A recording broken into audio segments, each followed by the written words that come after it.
এটা সতীপীঠের একটি পীঠ কিভাবে বোঝা গেল? এটা সতীপীঠের একটি পীঠ বোঝা গেল। সতীপীঠে নিয়ে অনেক বিতর্ক ছিল। একটা নেপালে আছে বাঁ কাঁধ, আর এটা হচ্ছে ডান কাঁধ।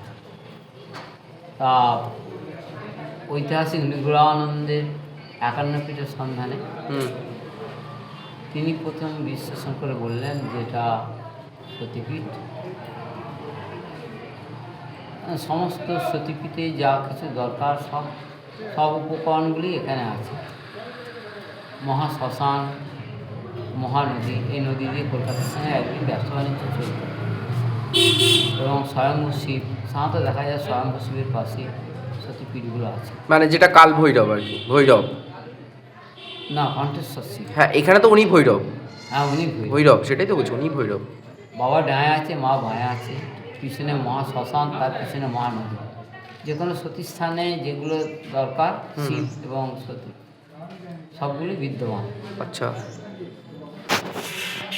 এখানে দেখা যাচ্ছে যে 51টা সতীপীঠ, অর্থাৎ কোথায় কোথায় যে 51টা টুকরো পড়েছিল সেগুলোর লোকেশন ওয়াইজ তা রয়েছে। যে দক্ষিণ নিতম্ব পড়েছে সন্দেশ, মধ্যপ্রদেশ, চরণতল পড়েছে যশোরেশ্বরী, খুলনা, গলা পড়েছে অমরনাথ, মাতৃঅঙ্গ পড়েছে কামাখ্যা, দেন দক্ষিণ পদতলি পড়েছে কালীঘাট, তারপর দক্ষিণ হস্ততালু।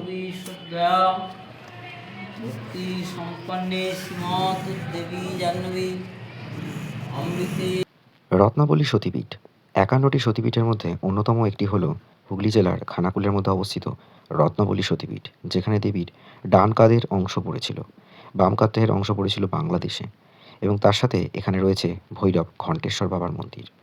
এই মন্দিরের ইতিহাস প্রায় 1000 বছর ধরে রয়েছে। কিভাবে এই মন্দির তৈরি হলো পুরোটা জানতে স্কিপ না করে আজকের ভিডিওটি দেখুন। Stay tune on explore with Suman. আর অবশ্যই কেমন লাগছে অবশ্যই জানাবেন কমেন্ট বক্সে। আমি এখন রয়েছি বালিতে।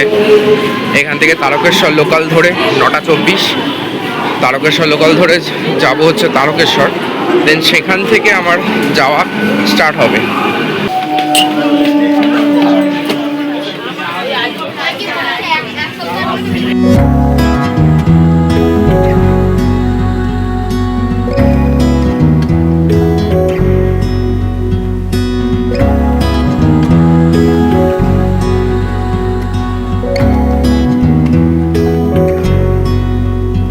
শীতের শেষের দিকে গ্রাম্য পরিবেশের ভেতর দিয়ে যেতে ভালোই লাগছিল। তারকেশ্বর লোকাল শেওড়াফুলির পর থেকেই গ্রাম বাংলা শুরু।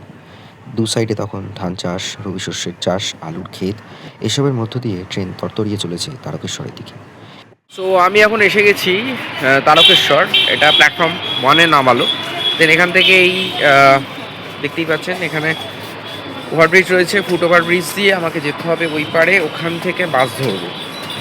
তারকেশ্বরের ওপর ভিডিও আমি অলরেডি গত বছর একটা করেছিলাম শ্রাবণ মাসে, যেখানে আমি শ্রাবণে এসেছিলাম অফ ডেতে, মানে সোমবার আসিনি। সেই দিনকে আমি তারকেশ্বরে মন্দিরে জল ঢেলে পুজো দিয়ে গেছিলাম, তো পারলে সেটা ভিডিওটা দেখে নেবে। আজকে আমি যাচ্ছি রত্নাবলী মন্দির। সতীপীঠের একটা পীঠ হচ্ছে রত্নাবলী। তো সেখানে যেতে গেলে ফার্স্টে আসতে হবে তারকেশ্বর, দেন তারকেশ্বর থেকে যেতে হবে খানাকুল। খানাকুল যাওয়ার জন্য আমাকে বাস ধরতে হবে, ঘন্টাখানেক মতো লাগবে। এখন রয়েছি তারকেশ্বর বাস স্ট্যান্ড। তারকেশ্বরে তো নেমে গেলাম, এখানে কিছু হালকা টিফিনও করে নিয়েছি। দেন এখানে বাস আছে খানাকুল যাওয়ার, এগুলো পরপর যাচ্ছে। মোটামুটি 40 মিনিট মতো টাইম লাগবে।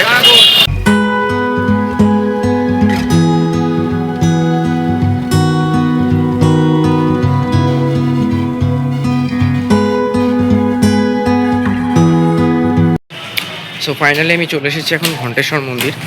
এটা হুগলি খানাকুলের মধ্যে পড়ে এবং রত্নাবলী সতীপীঠও এখানেই অবস্থিত।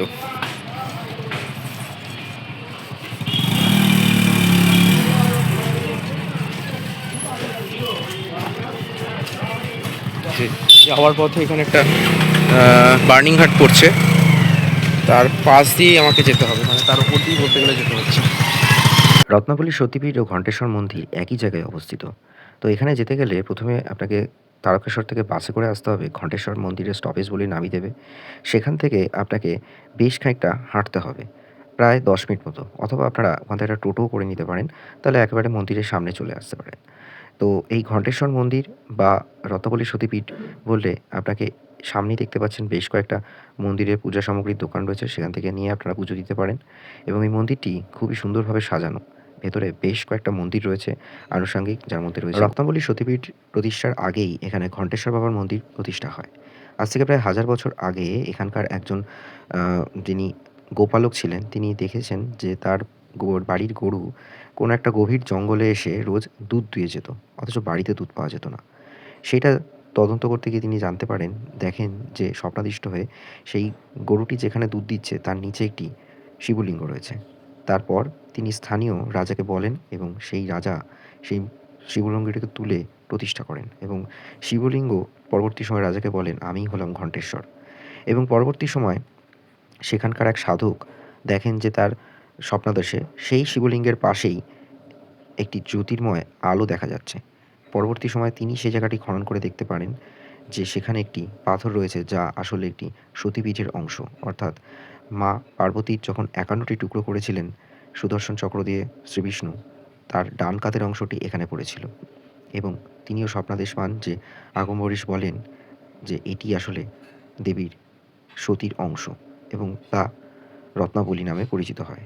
আসলে এই জায়গাটির পাশ দিয়ে রত্নাকর নদী বয়ে যেত, সেই জন্য এই জায়গাটির নাম রত্নাবলী এবং সতীপীঠটির নাম হয় রত্নাবলী। পুরো ভিডিওটি কিভাবে হলো মন্দির স্থাপন তা জানতে অবশ্যই দেখুন এখানকার স্থানীয় পুরোহিতের মুখ থেকে। এবং এখানে কিন্তু আশপাশে বেশ কয়েকটি মন্দির রয়েছে, যার মধ্যে রয়েছে বিশালাক্ষী মন্দির, এছাড়া আরও বেশ কয়েকটি মন্দির রয়েছে। স্কিপ না করে পুরো ভিডিওটি দেখুন। গোবিন্দ মন্দির আছে,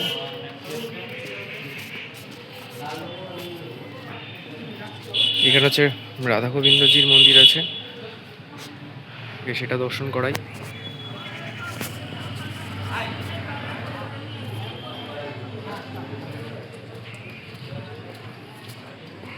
এখানে বেশ কয়েকটা মন্দির আছে, একটি হচ্ছে অন্নপূর্ণা মন্দির আছে,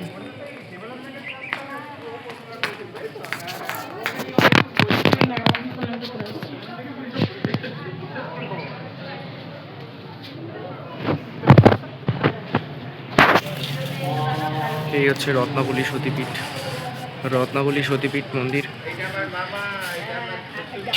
এখানে আছে ষষ্ঠী মাতার মন্দির, আর এখানে আছে বিশালাক্ষী মন্দির, আর অবশ্যই এখানে আছে ঘণ্টেশ্বর মন্দির। এখানে যে ষষ্ঠী মাতার মন্দির দেখতে পাচ্ছেন, যেটা ষষ্ঠী মাতার মন্দির, যেটা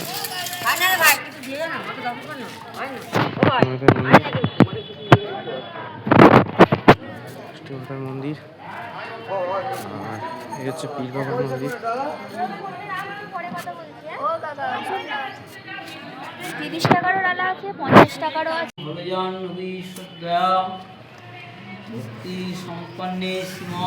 দেবী জাহ্নবী। আমরা এখানে সমস্ত পূজা আমরা বটরবেলায় করে থাকি। বটরবেলা প্রায় 1000 বছর পূর্বে মেদিনীপুর জেলা থেকে এখানে এসেছিল। পূর্বে শোনা যায় আমরা হর্ষবর্ধনের রাজত্বকালে ছিলাম ওখানে, ওখান থেকে মেদিনীপুর হয়ে আমরা এখানে আসি। তখন বর্ধমান মহারাজা এই সমস্ত স্টেটটা আমাদের নামে লিখে দেন। আমরা বটরবেল হলো ব্যানার্জি প্রকৃত, আমরা বটরবেল। আচ্ছা, এইখানে আসার পর আমাদের পূর্বপুরুষ এখানে পূর্বপুরুষের নাম ছিল দশরথ বটরবেল। আর এখানে তখন এই জায়গাটা ঘন জঙ্গলে ভর্তি ছিল আর মহা শ্মশান ছিল। আচ্ছা, এবং শ্মশানের পরও শ্মশানের পিছন দিকে আবার বেগবতী রত্নাকর নদী ছিল। আচ্ছা, রত্নাকর নদী। শিব এখানে স্বয়ম্ভূ।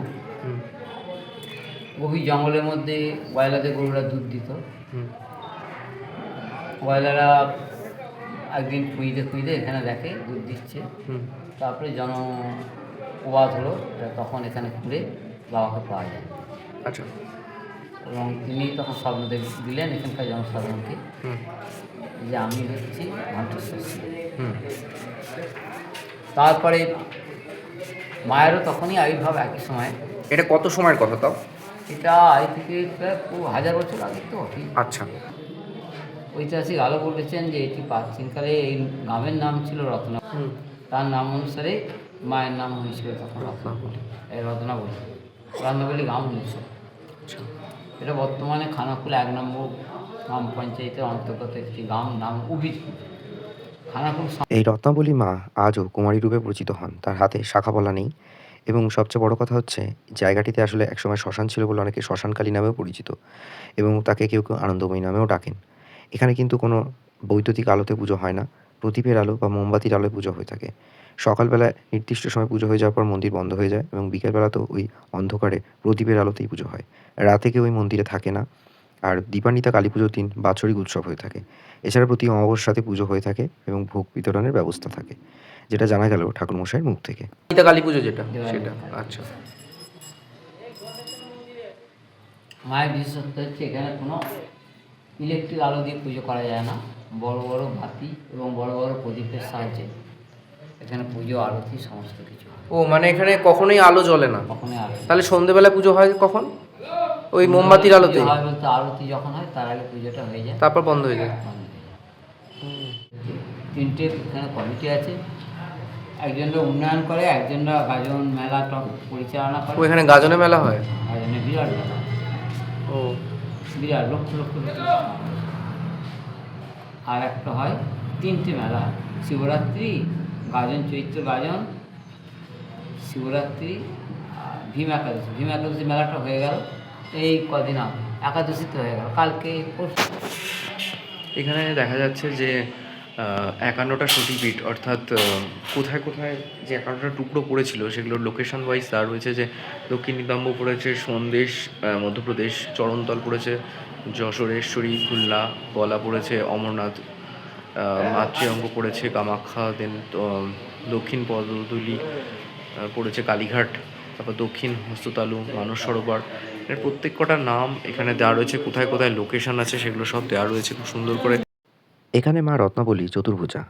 তার ডান হস্তে রয়েছে খড়গ এবং বাঁ হস্তে রয়েছে আশীর্বাদ স্বরূপ তিনি দান করছেন এবং তার মুকুটের দুপাশে মধু ও গৈটব রয়েছে। আর দুদিকে দেখছেন দরজার দুপাশে রয়েছে ডাকিনী আর যোগিনী। বোঝাই যাচ্ছে এখানে কিন্তু মাকে কালী রূপে পরিচিত করা হয়ে থাকে।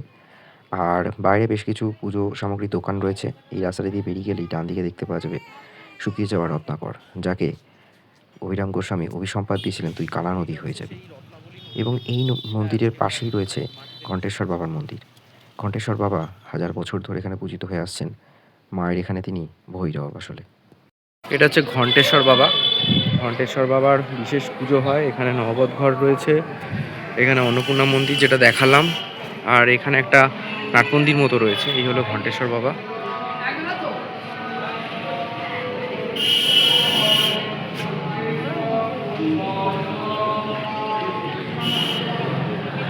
ঘণ্টেশ্বর জীব।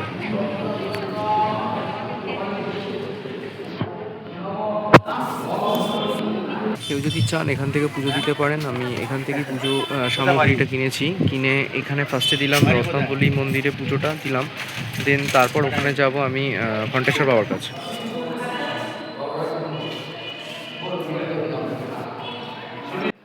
ঘণ্টেশ্বর বাবার মন্দিরটি সুবিশাল।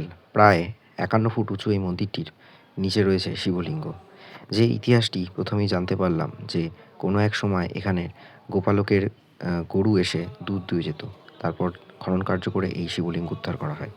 দেয়ালে দেখতে পাচ্ছেন এদিকে রয়েছে বিষ্ণুর মূর্তি, কালো কোষ্ঠী পাথরের এই বিষ্ণু মূর্তি, এবং তার সাথে বোঝাই যাচ্ছে যে ইনি সুদর্শন চক্রের যে মাকে 51টি টুকরো করেছিল তার একটি টুকরো এখানে পড়েছে। এখানে একটি মায়ের মূর্তিও রয়েছে ভেতরে ফাইবার গ্লাসের।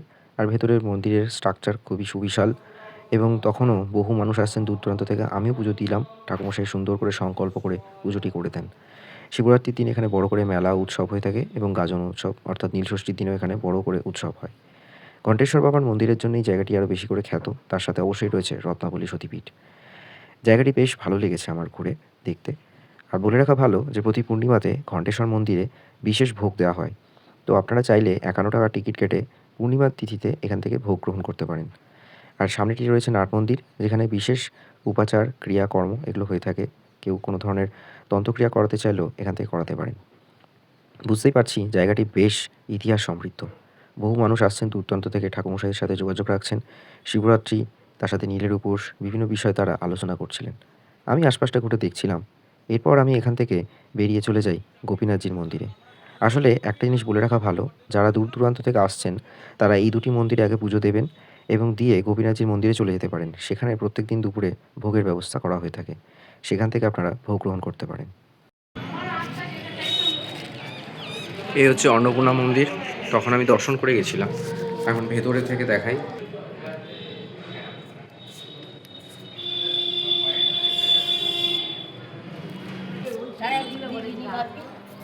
আর ষষ্ঠী মাতার মন্দির, আর এখানে পীর বাবার মন্দির। এরপর আমি এখান থেকে বেরিয়ে চলে আসি গোপীনাথজির মন্দিরে। রত্নাবলী মন্দির থেকে প্রায় 2.5 কিলোমিটার দূরে এই গোপীনাথজির মন্দির। রত্নাবলী মন্দির থেকে বেরিয়ে আপনারা টোটো করে চলে আসতে পারেন অথবা পায়ে হেঁটে চলে আসতে পারেন রামনগর বাস স্টপে। সেখান থেকেও আপনারা বাস পেয়ে যেতে পারেন। তারপরে বাসে করে আপনারা এখানে চলে আসতে পারেন। রাধানগর বা রামনগর বাস স্টপেজ থেকে এখানে ভাড়া নেবে 10 টাকা। আর কেউ যদি রত্নাবলী মন্দির থেকে আসেন তাহলে টোটোতে ভাড়া নেবে 20 টাকা। তবে টোটো ওখানে সবসময় অ্যাভেলেবেল থাকে না গোপীনাথজি মন্দিরে আসার জন্য। তাই আপনার মনে হয়, আমার যেটা মনে হয়েছিল যে সময় নষ্ট না করে, বিকজ এখানে দুপুরে ভোগের একটা নির্দিষ্ট সময় আছে, তো যতটা সম্ভব ওখান থেকে পুজো দিয়ে আপনারা যদি পায়ে হেঁটে চলে আসেন রামনগর বাস স্টপেজ, সেখান থেকে বাসে করে চলে আসবেন এই গোপীনাথজির মন্দিরে। যেহেতু আমি আগে থাকতে এখানে যাওয়ার পথে গোপীনাথজির মন্দির থেকে টিকিট কেটে চলে গেছিলাম, তাই আমার সমস্যা হয়নি।